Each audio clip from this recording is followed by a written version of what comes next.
Nu tā, sāksim mēs ar to tavu pirmo jautājumu par tavām aizdomām, jā. Tātad, kur tu darbīgi ierosies un ņemies ap detaļām un tiešām centies izprast šo visu situāciju, jo tu jau intuitīvi jūti, arī augstā priestera kārtas nozīmē, ka tev ir šī sajūta, ka ne līdz galam viss ir pateikts, un kaut kādā ziņā varbūt tu esi tas... Un tad tā vecā tantiņa, un tad tas tēvs un māte te stāv abi divi, tā kā tu jau esi tā kā tajā hierarhijā augstāk, izaugusi, un tu jūti, ka kaut kas te ir noklusēts, tajā sistēmā, tajā dzimtas struktūrā, tur kaut kas ir tāds apslēpts. Un, protams, ka tu gribi tās skaidrās atbildes, un tu gribi tos garšīgos augļus ēst, un tāda...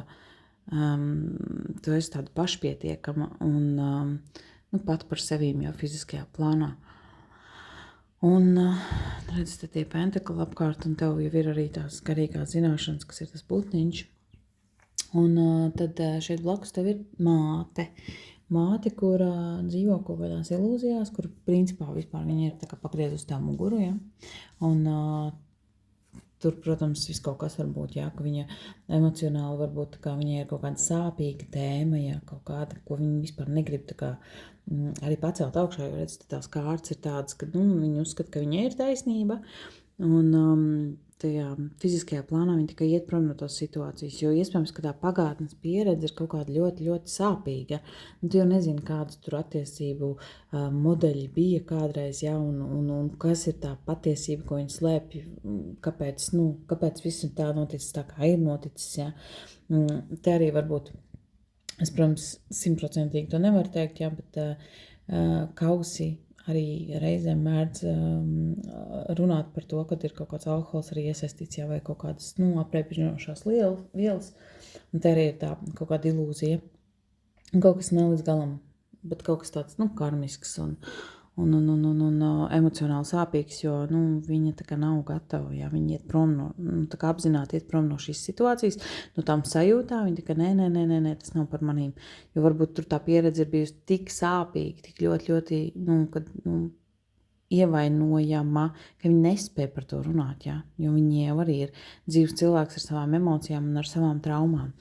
Un tad šeit ir tās tēva kārtas, kad viņš tā kā prātā varbūt arī nav līdz galam izdarījis kaut kādu izvēli, ka viņam ir, varbūt tas ir saistīts ar kādu patiesību pieņemt, tā kā sirdī ir, protams, šī konfliktējošā kārts, kas zobeni, tur asa tāda situācija, komunikācija asa un ir kaut kāda norādīt uz vainu, ja varbūt viņš vaino tavu mammu visu laiku kaut kur pie kaut kā. Mēs jau nezinām. Tas ir tikai tāda interpretācijas kārts, Te viss kaut kas var būt. Tā kā te nav tāda 100% skaidrība un spēka kārts. Tā varētu būt par to, ka ārēji tā kā kontrolē to situāciju, bet, iekšēji varbūt pavisam kaut kas cits tur notiek. Un varbūt viņš tur to mammu tavējo aiz tā žokļa. Varbūt, ka nemaz, ka tu, varbūt, ka tevai kādai no tavām māsām ir cits tēvs, nevis tev. Tā arī var būt. Un atbilde uz jautājumu, vai tev ir cits tēvs, ir atbilde 6 kausi un pakārtais, kas principā nozīmē, ka situācija ir iesaldēta un skaidrs atbildes nav. Tādas interesantas kārtas. Es tev arī tādu aprakstiņu aizsūtīšu. Jā,